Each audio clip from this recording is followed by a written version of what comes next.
నమస్తే సార్. నమస్తే. Right sir, తెలుగుదేశంకి rebels ప్రమాదమా ఏంటి అసలు?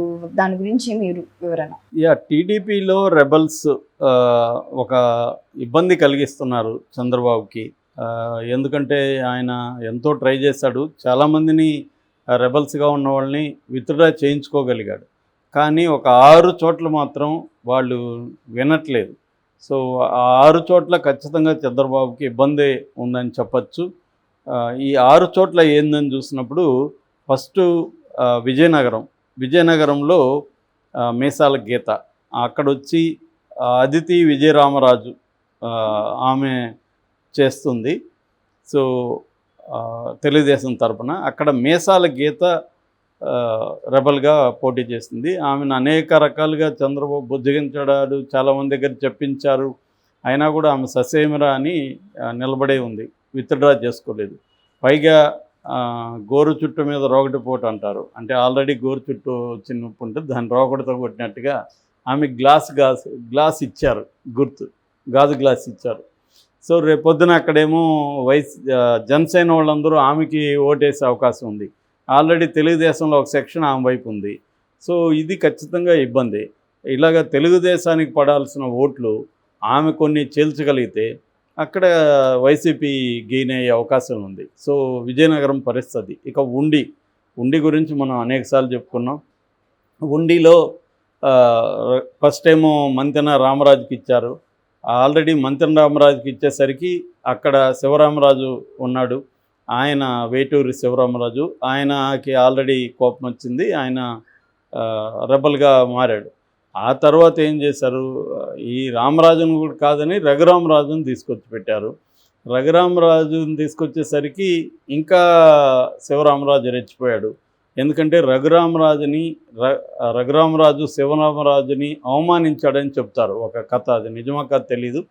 అంటే ఆయన్ని నేను నీకు సీట్ ఇప్పిస్తాను అని చెప్పి ఏమార్చాడని, అవమానకరంగా మాట్లాడాడని చెప్తారు. కొంతవరకు వాస్తవం కావచ్చు, ఎందుకంటే రఘురామకృష్ణరాజు ఆయన నోటి పనితనం మనందరికీ తెలిసిందే, ఎలా మాట్లాడతారని. సో అందువల్ల ఆయన మాట్లాడి ఉండొచ్చు, దాంట్లో ఏమీ ఆశ్చర్యం లేదు. ఏదేమైనా మాటలు అనేవి అందరు రాజకీయ నాయకులు ఇవాళ ఎట్లా ఎవరికేమీ డోర్స్ ఏమి లేవు కదా నాలుగుకి నోటికి. సో ఎవరిష్టం వచ్చినట్టు వాళ్ళు మాట్లాడతారు, మళ్ళీ యూటర్న్ తీసుకుంటారు, అన్నీ సహజమే. కానీ ఆయన ఎక్కడ తగ్గట్లేదు. పైగా ఫార్వర్డ్ బ్లాక్ తరపున ఆయన పోటీ చేస్తున్నాడు. ఆల్ ఇండియా ఫార్వర్డ్ బ్లాక్ పార్టీ తరపున సింహం గుర్తుంది.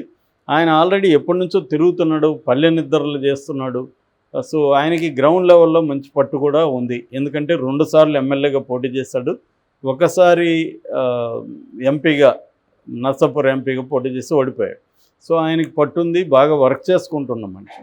ఇక రామరాజు ఏదో చంద్రబాబు చెప్పాడు, మనకి ఇక్కడ జిల్లా అధ్యక్షుడిగా ఇచ్చాడు, అది ఇదని చెప్పి ఆయన విత్డ్రా చేసుకున్నాడు. కానీ ఆయన అభిమానులు రామరాజుని పక్కన పెట్టేయడం ఇష్టం లేదు.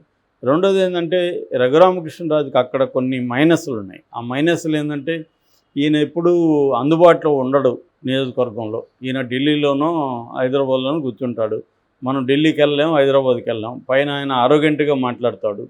సో మన సమస్యలు సాల్వ్ చేయడు అన్న ఒక భయం అయితే ఉంది తెలుగుదేశం కేటర్లో.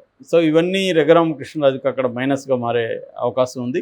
మరి రఘురామకృష్ణరాజు దీన్ని ఎలా డీల్ చేస్తారు? నిన్న కూడా నేను కొన్ని కామెంట్లు చూసి ఆయన లైవ్లు ఎక్కువ ఇంకా ఇస్తూ ఉన్నాడు. సార్ మీరు లైవ్లో ఆపేసి జనంలోకి వెళ్ళండి అని వాళ్ళే వాపోతున్నారు. జనంలోకి వెళ్తే ఓట్లు వస్తాయి, లైవ్లో పెట్టి మీరు ఎవరినంటే జర్నలిస్టులను తిడుతున్నారు, ప్రత్యర్థులను తిడుతున్నారు, జగన్ని తిడుతున్నారు. మీరు జగన్ని తిట్టే కార్యక్రమం అని ఇక్కడ ఉండికి మీరేం చేయబోతున్నారు? ఉండి ప్రజల్ని అడ్రస్ చేయండి, ఉండి సమస్యలు ఏమి ఉన్నాయి, మీరు బెటర్గా ఎలా చేయబోతున్నారు అది చెప్పండి సార్. మీరు ఇంకా పాత వైసీపీ రెబల్లాగే మాట్లాడుతున్నారని కూడా కామెంట్లు పెడుతున్నారు. అంటే ఆయనలో ఏమాత్రం మార్పు రాలేదు రఘురామకృష్ణరాజు. సో అది కూటమికి ఇబ్బంది. ఒక సీటు పోయినా కూటమికి పోయినట్టే కదా అక్కడ. సో ఇక మూడవది అరకులో సువేరి అబ్రహాం అని ఆయన అక్కడ రెబల్గా పోటీ చేస్తున్నారు. సో అక్కడ ఇబ్బంది అరకులో. ఇక 4వది అమలాపురం, పటమట శ్యామ్ కుమార్ రెబల్గా మారాడు అక్కడ. సో శ్యామ్ కుమార్ వల్ల అక్కడ కూడా శ్యామ్ కుమార్కి కూడా అక్కడ కొద్దిగా గ్రౌండ్ లెవెల్లో మంచి పట్టుందని చెప్తున్నారు. ఆయన వల్ల కూడా ఇబ్బంది. ఇక పోలవరంలో ముడియం సూర్య ఆయన వల్ల కూడా ఇబ్బంది. ఆయన కూడా రెబల్గా ఉన్నాడు. ఇక సత్యవేడులో జడ్డా రాజశేఖర్. సత్యవేడులో ఏంటంటే వైసీపీ నుంచి వచ్చిన వాళ్ళకి సీట్ ఇచ్చారు అక్కడ. దానివల్ల అక్కడ తెలుగుదేశంలో ఎప్పటి నుంచో ఆయన ఆశావాహులుగా ఉండి పనిచేసుకుంటున్నాడు. 5 ఏళ్ళుగా వైసీపీకి యాంటీగా ఉన్నారు.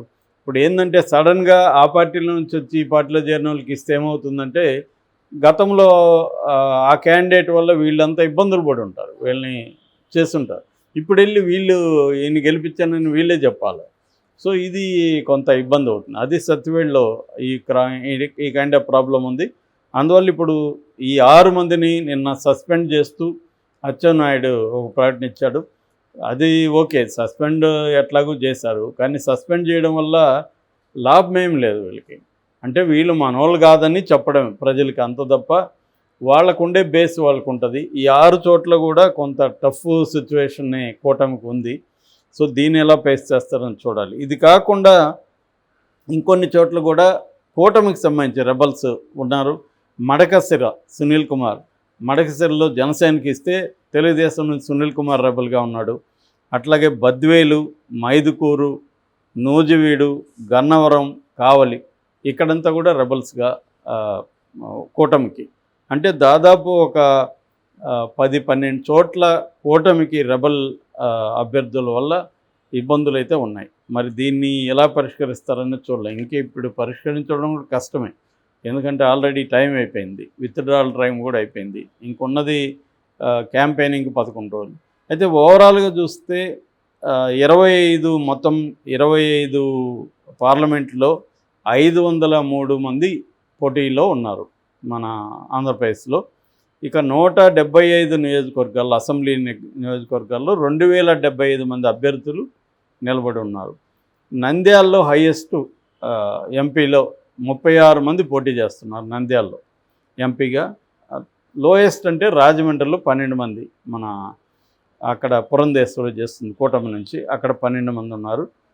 ఇక అసెంబ్లీకి వచ్చేసరికి తిరుపతిలో 48 మంది పోటీ చేస్తున్నారు. అంటే ఆల్రెడీ అక్కడ బోమన్ కరుణాకర్ రెడ్డి వాళ్ళ కొడుకు అభినయ్ రెడ్డి ఎమ్మెల్యేగా పోటీ చేస్తున్నాడు వైసీపీ నుంచి. ఇటు కూటమి నుంచి జనసేన తరఫున ఆరణి శ్రీనివాసులు చిత్తూరులో వైసీపీ ఎమ్మెల్యేగా ఉండి ఇటు వచ్చాడనమాట. ఇప్పుడు ఆరణి శ్రీనివాసులు చిత్తూరు రౌడీని తీసుకొచ్చి 30 మంది దగ్గర నామినేషన్ వేయించాడని ఇక్కడ కరుణాకర్ రెడ్డి ఆరోపించాడన్న. ఏదేమైనా అక్కడైతే 48 మంది ఉన్నారు. అయితే తక్కువ ఉండేది చోడవరంలో, కేవలం 6 మంది మాత్రమే ఉన్నారు. అంటే ఎక్కువ ఉన్న చోట జనాలకు కూడా కన్ఫ్యూజన్ వస్తుంది, ఎవరికి వేయాలి ఓటు, ఏ గుర్తు ఏంటి. ఈ కన్ఫ్యూజన్ ఓటు వేసే వాళ్ళకి, ముఖ్యంగా చదువుకున్న వాళ్ళకి, వృద్ధులకి, వీళ్ళకి ఈ ప్రాబ్లం ఖచ్చితంగా ఉంటుంది.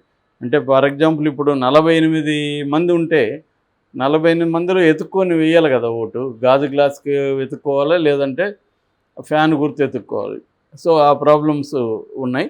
ఏదేమైనా ఈ రెబల్స్ వల్ల చంద్రబాబుకి కానీ కూటమికి కానీ కొంత నష్టం జరిగే అవకాశం కనిపిస్తుంది.